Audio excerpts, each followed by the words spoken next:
paz, amém. Saúde dos irmãos com a paz do Senhor. Primeiro eu quero agradecer realmente ao Senhor, a Deus, por permitir subir nesse púlpito, que é um local que eu tenho uma certa reverência a esse púlpito, porque minha igreja é filha desta igreja, e eu já sei que essa igreja tem netas e bisnetas, né? E eu sempre ouvi falar muito bem da Igreja do Brás. Eu vim poucas vezes nessa igreja, quando adolescente, quando jovem, e agora mais recentemente, que nem o pastor falou, ajudando o coral, namorando com a Jânia, com a regência. Então algumas vezes nós estamos aqui. Então eu agradeço a Deus pela oportunidade, agradeço ao pastor pelo convite e ao conselho por confiar esta responsabilidade. Como o pastor falou, nós somos membros da igreja do Presbitério Central Paulistano e eu estou ajudando, colaborando na igreja do Tatuapé com o reverendo Maurício Nepomuceno, ao quem eu falei para ele que estaria aqui. Ele falou: leve meu nosso abraço para a igreja do Brás. Então nós estamos agradecidos de estar na presença de Deus.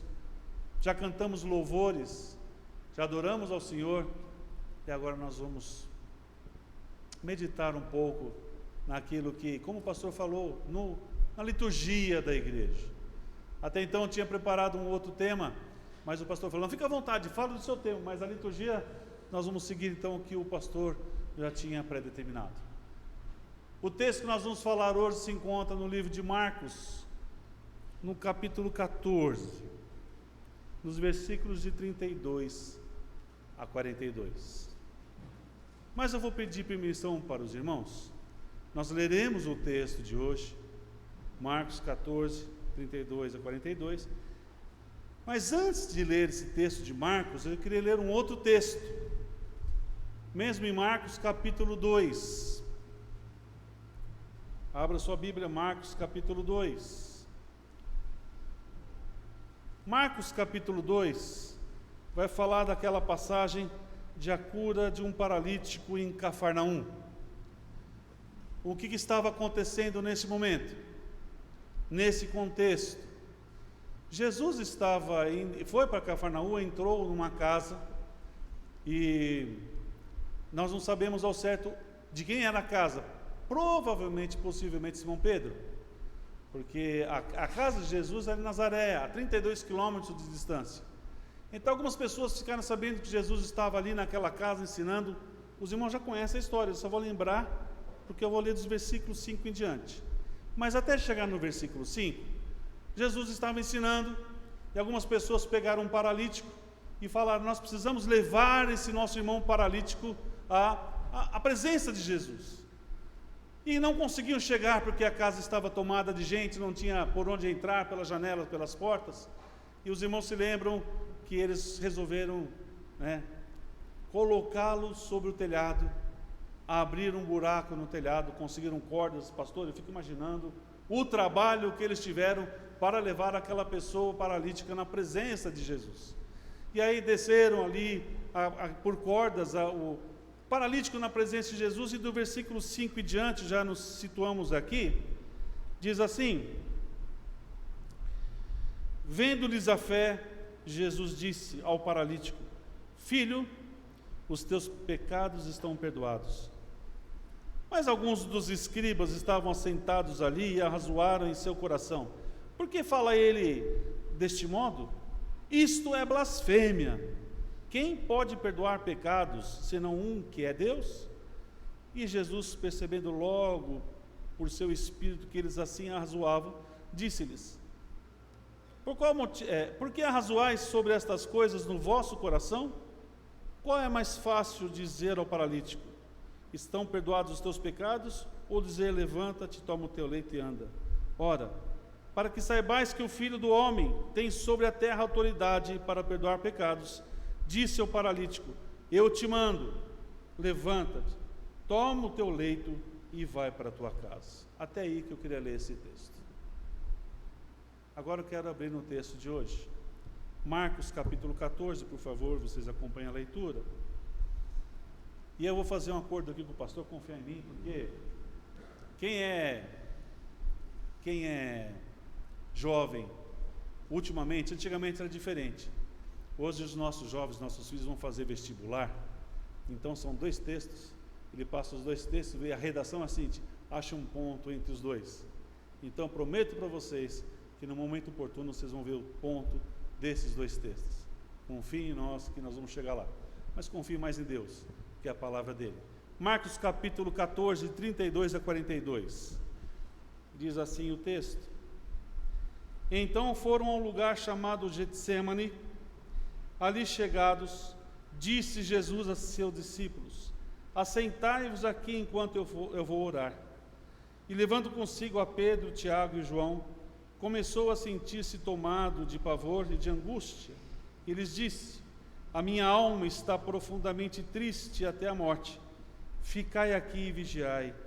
E adiantando-se um pouco, prostrou-se em terra e orava para que, se possível, lhe fosse poupada aquela hora. E dizia: Abba, Pai, tudo é possível, passa de mim este cálice. Contudo, não seja o que eu quero, e sim o que tu queres. Voltando, achou-os dormindo, e disse a Pedro: Simão, tu dormes? Não pudesses vigiar nenhuma hora? Vigiai e orai, para que não entreis em tentação. O espírito, na verdade, está pronto, mas a carne é fraca. Retirando-se de novo, orou, repetindo as mesmas palavras. Voltando, achou-os outra vez dormindo, porque os seus olhos estavam pesados, e não sabiam o que lhe responder. E veio pela 3ª vez e disse-lhe ainda: Dormis e repousais? Basta, chegou a hora, o Filho do Homem está sendo entregue nas mãos dos pecadores. Levantai-vos, eis que o traidor se aproxima. Vamos orar mais uma vez? Pai, nós lemos a Tua Palavra, nós já cantamos louvores de adoração, já Te exaltamos e adoramos, e agora nós aqui como Teus filhos, Teus servos, queremos ouvir a Tua voz, ouvir a Tua Palavra. Eu preparei algumas coisas aqui, ó Pai, mas eu quero ser apenas um instrumento nas Tuas mãos. Que o Senhor fale aos nossos corações nesta noite. E eu Te peço agora, pelo Teu poder, que se tiver alguma mente não voltada para este momento, que os nossos ouvidos sejam levados cativos somente à Tua Palavra, e que Teu Santo Espírito tenha toda a liberdade de agir nessas palavras e nas nossas vidas. É o que eu Te peço, no nome de Jesus. Amém. Queridos, quando nós lemos um texto, e quando nós nos aproximamos aqui e subimos nesse púlpito, nós como pastores, e eu creio que o pastor Eliezer vai falar a mesma coisa que eu, poderia falar a mesma coisa que eu, nós gostaríamos que esta palavra não fosse apenas pregada no domingo, e quando nós saíssemos daqui, chegasse na quarta-feira, na quinta-feira, num culto, e a gente pergunta: o que foi pregado no domingo? Ninguém nem lembra. Quando nós subimos num púlpito, o nosso sonho é que a palavra de Deus seja pregada através das nossas vidas, mas acima de tudo que ela faça a transformação necessária para que a gente possa sair daqui alimentado de uma maneira diferente, renovado as forças. Esse texto, quando eu estava lendo e estudando esse texto, algumas coisas me chamaram a atenção que realmente me levaram a pensar na responsabilidade de nós, não como pastores, mas como igreja de Cristo, de aprofundarmos a nossa fé nesta palavra, de uma maneira que nós possamos responder com altivez aí fora, a nossa fé, responder aí fora aquilo que as pessoas têm necessidade. Meus queridos, nós estamos passando por uma guerra novamente, que pode se tornar a 3ª Guerra Mundial, eu espero que não. Nós passamos por brigas, por calúnias, por mentiras, e agora o tema é fake news, de todos os lados. Nós estamos às vésperas de a maior eleição do nosso país, em que a gente não sabe confiar, porque cada um inventa uma mentira. Por que eles agem assim?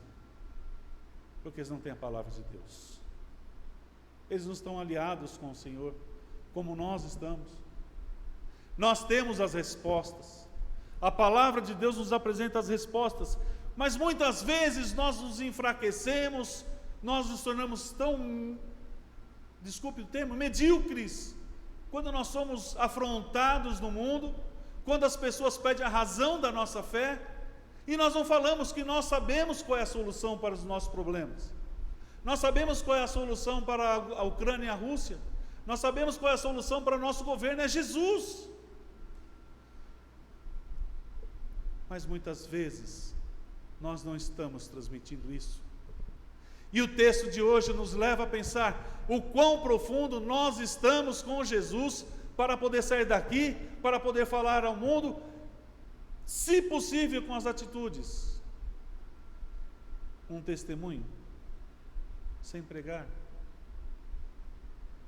As pessoas têm que ver em nossas vidas uma vida tão enraizada, tão aprofundada, tão cheia do poder de Deus, que elas deveriam querer estar do nosso lado e sentir o aroma agradável e sentir a presença de Deus através de nossas vidas. O que o mundo precisa é de Jesus, e nós não estamos sabendo falar a este mundo.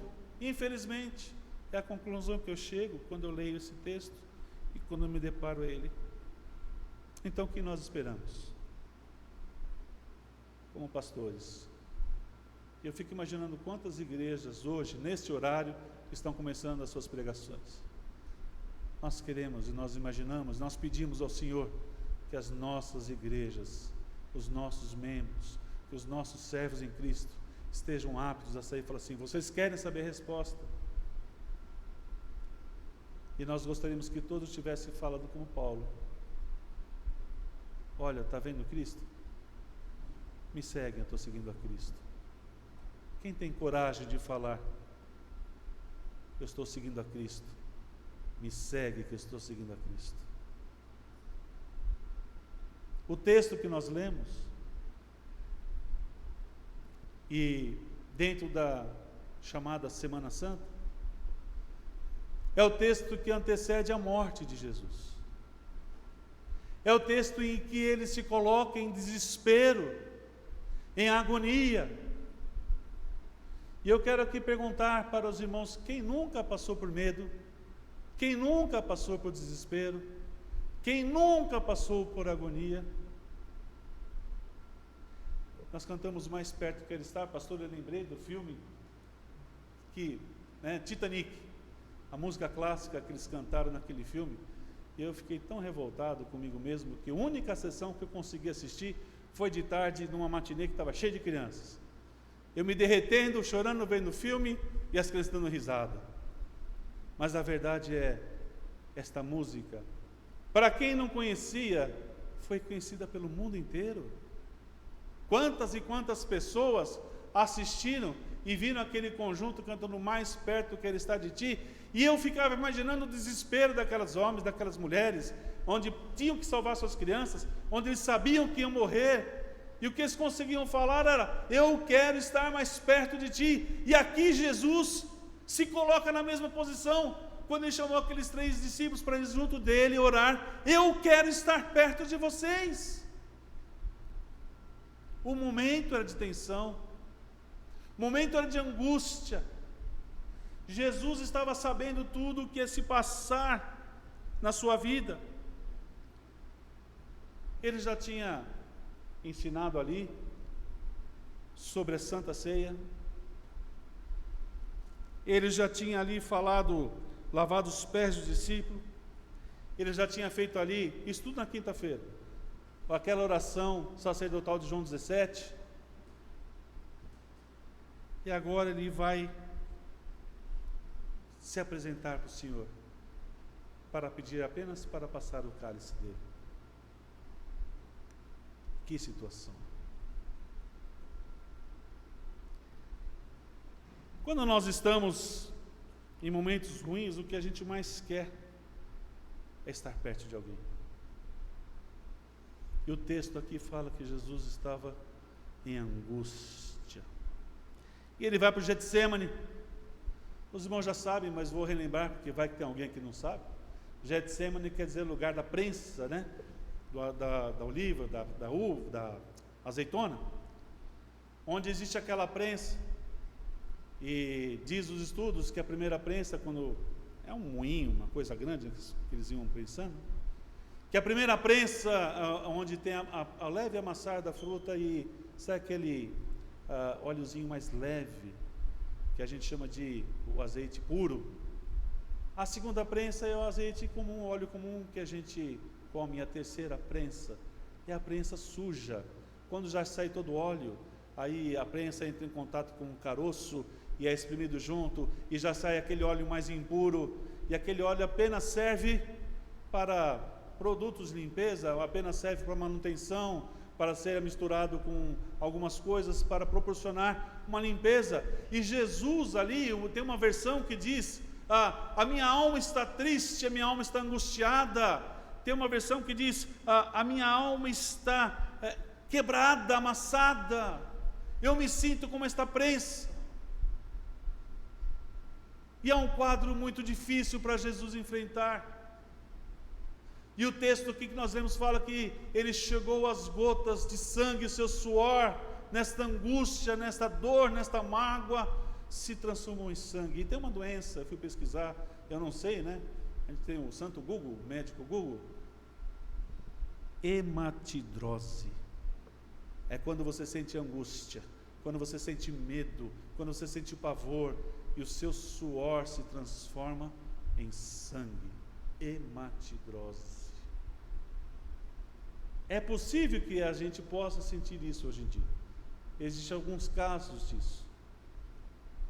Mas eu imagino o desespero e a angústia de uma pessoa chegar nesse nível, de não controlar mais as suas emoções.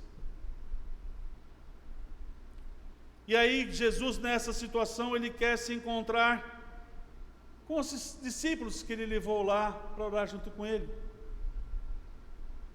Eu vi um comentário do reverendo Hernandes Dias Lopes a respeito disso, e ele falava assim, olha, ele levou 3, então sobraram mais 9, não eram 12 discípulos? Não, sobraram 8, porque Judas já estava o traindo, Judas já estava vendendo, Judas já estava caindo fora do conselho que Jesus tinha, vamos falar assim. E no meio de todas essas coisas, Jesus sabia que ao se levantar dali, ele ia enfrentar seu traidor, ele iria morrer, ia sofrer as dores. Por 3 vezes ele foi lá falar com os discípulos, mas eles estavam dormindo. Foi quando ele chegou e falou, vocês não podem vigiar mais comigo 1 hora? Pedro, você está dormindo? A carne é fraca, o espírito está pronto. E se nós pudéssemos traduzir essas palavras para os dias de hoje, eu falo assim, não sei quem já fez instituto bíblico aqui, não sei quem já estudou num seminário. Os pastores passam 3, 4 anos estudando. Pastor, eu acho que o melhor seminário que teve foi andar com Jesus. Não tinha ensinamento melhor do que andar com Jesus, porque a gente passou hoje 3, 4 anos tentando aprender o que Jesus falou, e os discípulos estavam bebendo da fonte, mas eles não estavam preparados. O espírito estava pronto, mas a carne não. E a pergunta que eu quero trazer para a gente hoje, nesta noite, é: nós estamos preparados para passar uma noite em oração pelo Senhor?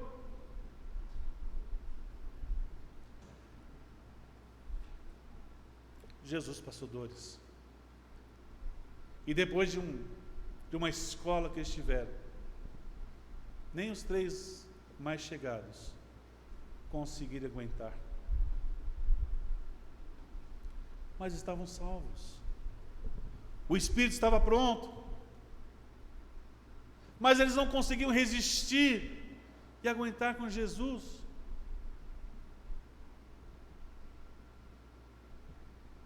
Diante desse quadro, eu quero listar aqui 4 lições que nós podemos tirar proveito desse tema. A primeira delas se encontra no versículo 36. E ele dizia em oração, Jesus dizia: Abba, Pai, tudo te é possível, passa de mim este cálice.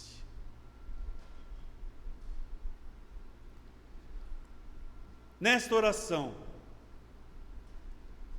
Jesus demonstra o que o Pai podia fazer, todas as coisas, porque Ele é soberano. Nesta oração, Ele fala, Pai, Abba, que é aquela forma mais carinhosa. Algumas pessoas traduzem por uma forma mais amorosa, carinhosa, papai, paizinho. Uma vez estava numa igreja, estávamos discutindo o termo, e uma pessoa falou, como é que a gente pode falar paizinho, papaizinho? É tão falta de respeito. Mas Jesus falou, papai, meu pai, de uma forma carinhosa. Eu sei que o Senhor pode todas as coisas. Deus pode todas as coisas. Mas Deus é fiel à sua própria palavra. E desde o começo da história, desde antes da fundação do mundo, Ele sabia que Jesus ia ser entregue e morto. E Jesus sabia também dessa história. E quando Ele chega e fala assim, o Senhor pode fazer tudo, passa de mim este cálice.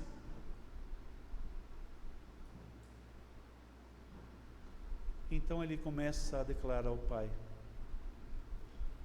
eu sei que eu vou passar por esse cálice. Eu sei que eu vou passar por esse momento. E cálice aqui é traduzido por tormenta, por momento. Tem vários tipos de cálice na Bíblia, como também tem vários tipos de taças na Bíblia. Mas aqui cálice é, se possível, quer dizer, se possível, não, passa de mim esse cálice, Pai. Porque o Senhor pode fazer isso. Só o Senhor pode fazer essas coisas. Deus Criador dos céus e da terra. Deus Criador de todas as coisas. E quando eu vejo Ele conversando com Jó, e Jó discutindo com Deus sobre tudo o que ele fez, eu falei, peraí, quem é você? Onde você estava quando eu coloquei termo em todas essas coisas? Você consegue medir a imensidão da água, o termo da água, do mar, até onde vai, até onde não vai? Você consegue mensurar o tamanho das estrelas? Eu te dei a vida. E olha que com Jó a conversa foi pesada. E depois daquela conversa, Jó falou, antes eu conhecia apenas de ouvir falar, mas agora os meus olhos te veem. Jó experimentou do poder de Deus na vida dele. E Jesus era o próprio Deus, mas nesse momento estava se colocando como homem, e também estava experimentando o poder de Deus na vida dele, aqui como homem, sendo entregue, porque ele mesmo falou, a minha vida eu dou, ninguém a tira. Ele estava a caminho da morte, ele falou, o Senhor pode me tirar daqui, o Senhor pode fazer todas as coisas, mas aí vem o segundo passo aqui que eu queria destacar. Contudo, não seja feito o que eu quero, mas sim o que tu quer. Esse mesmo Filho de Deus, esse mesmo Jesus, que Ele se coloca ali como aos seus discípulos, à igreja local, aos seus seguidores, que Ele era o próprio Deus encarnado, agora se apresenta como um filho humilde, reconhecedor da sua posição. Ele fala assim, Pai, a minha vontade não é isso, eu sei que o Senhor pode, eu sei que o Senhor, eu estou pedindo, passa, mas isso é o que eu quero. E o que o Senhor quer? Ele estava em obediência. E muitas vezes nós encontramos também nessas angústias, e a gente, Pai, Eu quero A, B, C, D, e faça a sua vontade, mas eu quero isso. E muitas vezes nós não recebemos, porque nós não estamos com humildade. Nós nos colocamos, e tem até uma música que eu critico muito, que a gente canta, a gente não, né, porque eu não deixo cantar nas igrejas, num grupo aí, não vou nem falar o nome do grupo, mas ele começa falando: restitui, eu quero de volta o que é meu, restitui o tempo que foi roubado. Uma vez o jovem chegou na igreja e falou: vamos cantar, pastor? Aqui não, eu quero o que Deus quer para mim, eu não quero que me é de direito, porque se eu for pedir restitui, eu quero de volta o que é meu, Deus vai me dar a perdição, porque era isso que nós tínhamos. Mas não, eu tenho vontade de cantar restitui, mas faça a sua vontade na minha vida. Às vezes é melhor eu não ter. E como a gente aprende quando a gente não tem?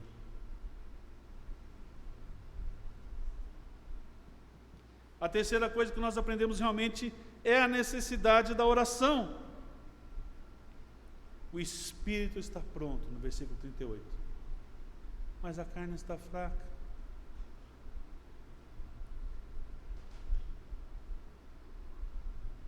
A palavra de Deus fala que quando a gente ora, a gente não deve ser como os hipócritas, os fariseus, que ficam batendo no peito e falando: eu mereço, eu mereço, eu mereço. Mas entra no teu quarto, no silêncio, ajoelhe-te, onde só você e Deus pode te ver, e fala ao seu Pai em secreto, que em secreto Ele vai te responder. Mas o ato de entrar, de ajoelhar-se e ficar quieto na presença de Deus, é quando você não pode ser mais nada na frente de ninguém.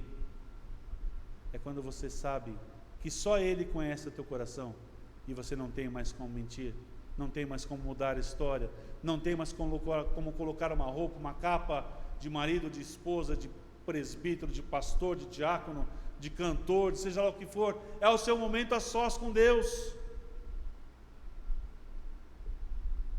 É o momento que nós devemos dedicar mais em oração. É o momento que nós devemos estar mais na presença do Senhor.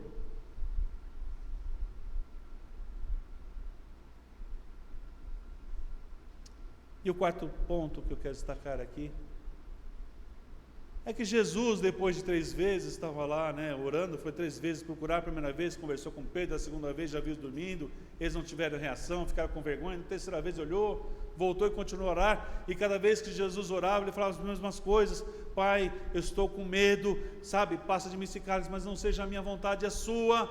Dessa última vez que ele vem aos discípulos, ele olha os discípulos dormindo e fala: chega, basta. Você já orou?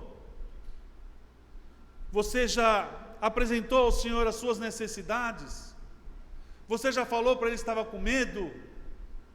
Agora levanta e age. Agora vamos colocar uma coisa aqui bem clara.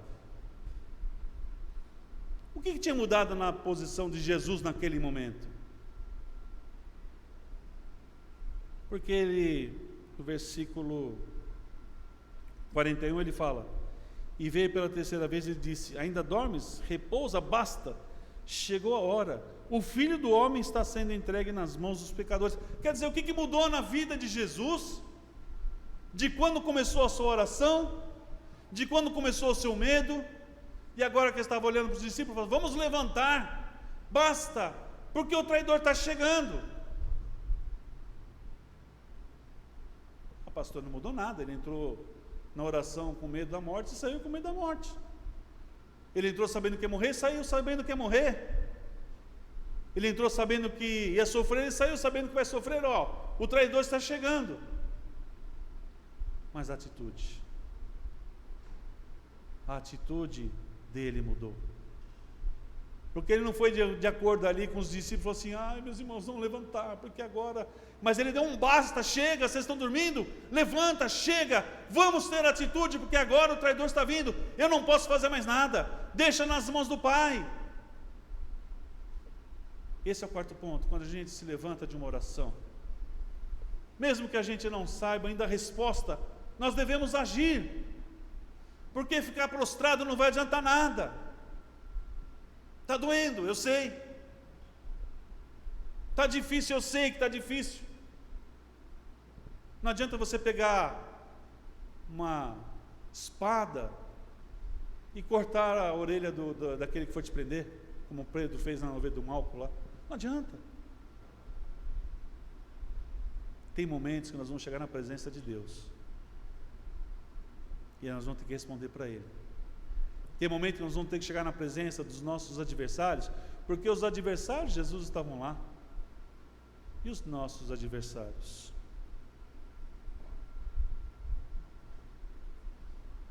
Pedro, basta. E olha que Pedro devia estar meio melancólico. Ele falou que ele ia trair, já tinha falado, você vai me trair, tá? Não, onde o senhor for, eu vou com o senhor. Eu sou macho. O colérico,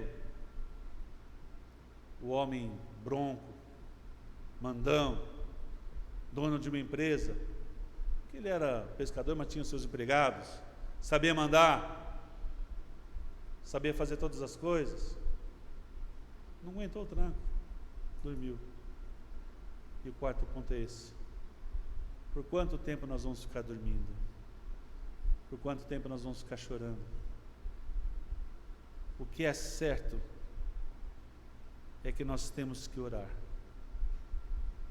E o que é certo é que nós temos que agir. Mesmo que nós não saibamos a resposta.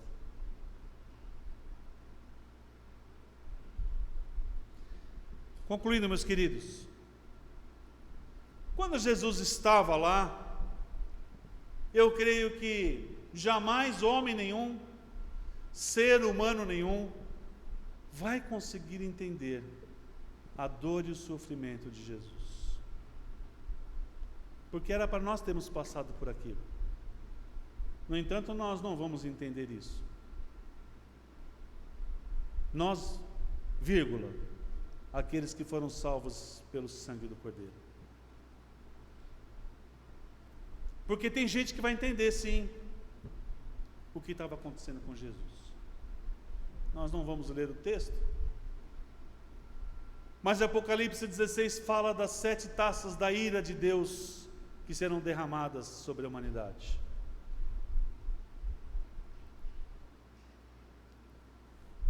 E quando Jesus, agora ligando o texto do início que eu falei que eu vou compilar as coisas, o primeiro texto nós lemos, o segundo, quando Jesus chega e fala para aqueles homens, o que é mais fácil eu falar para vocês?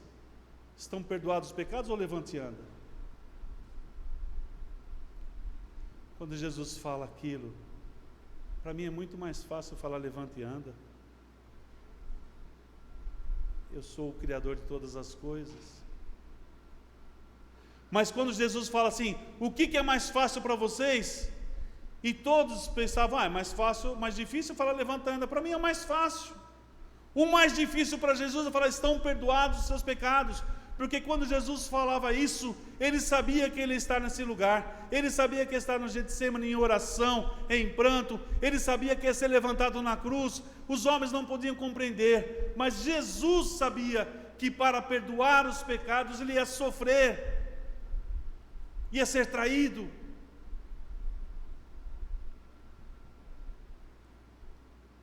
E os homens que não aceitaram a Jesus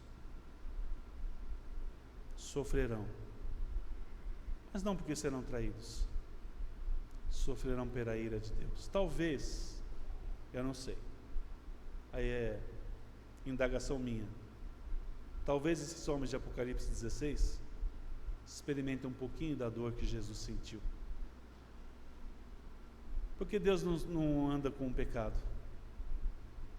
Deus não pode olhar para o pecado, conviver para o pecado. Por isso que uma das palavras de Jesus na cruz foi, Deus meu, Pai meu, por que me desamparaste? O momento de dor de Jesus, que começou no Getsemane, foi estendido na cruz. É o momento de dor de muitos homens e mulheres que serão tragados pelas 7 iras das taças de Deus. Glória a Deus que a igreja não vai passar por isso, que eu e você não vamos passar por isso.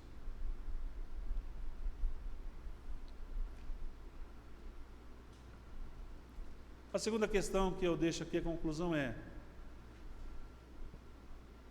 se você for chamado para orar em uma vigília,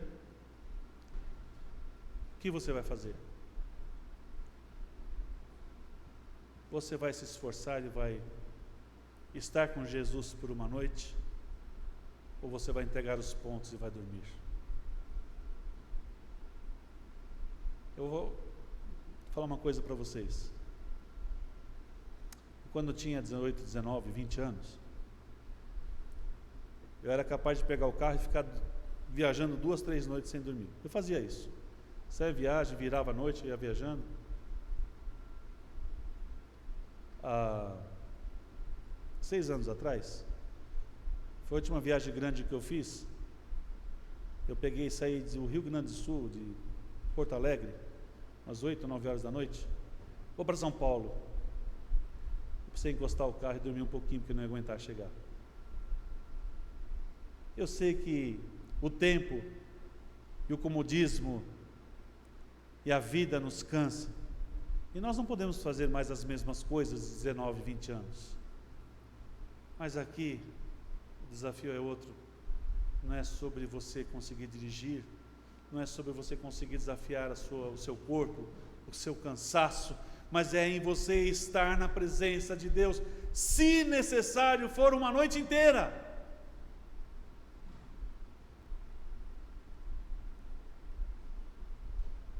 Se eu precisar passar mais uma noite em claro, em jejum, eu faço isso, mas depois, uma semana passando mal. Mas aqui, como nós agiríamos? Nós estaríamos chorando com Jesus ou dormindo com os discípulos?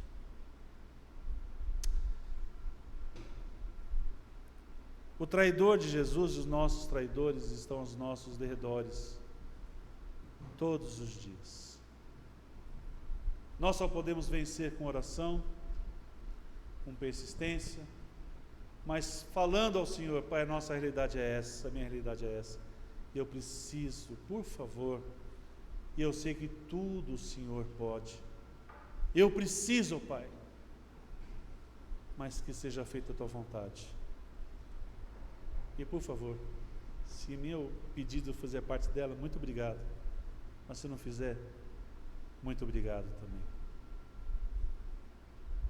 Queridos, que esta palavra possa tocar no coração de vocês, como tocou no meu quando eu estava pensando alguma coisa sobre ela. Que eu me senti desafiado novamente a participar de vigílias, no mínimo. Que nós possamos orar para o Senhor e falar: Senhor, se o Senhor me chamar, eis-me aqui. Eu tenho problemas, tenho dificuldades, não consigo passar a noite, mas se o Senhor precisar, eis-me aqui, eu estarei aqui. O final dessa história nós sabemos. Jesus foi traído, sofreu, morreu, ressuscitou e nos deu a vida eterna. Só isso já valeria passar muitas noites em claros por Jesus. Só isso já valeria passar várias vigílias na presença de Jesus. Que o Senhor abençoe essa igreja. Que o Senhor abençoe as nossas vidas. No nome de Jesus. Amém.